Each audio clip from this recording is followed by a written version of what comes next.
habit 4 is think win-win, which means try your best to have a positive outcome.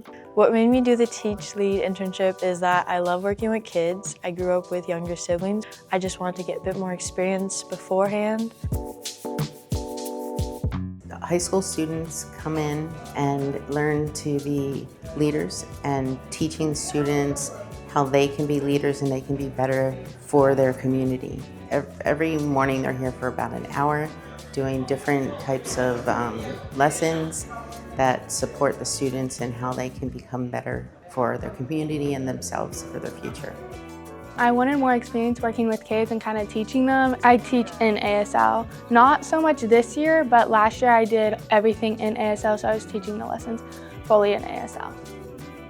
Even if you're not looking for a career in like childcare or teaching or anything like that, I think it gives you a lot of confidence and experience in just like leadership and being comfortable with yourself.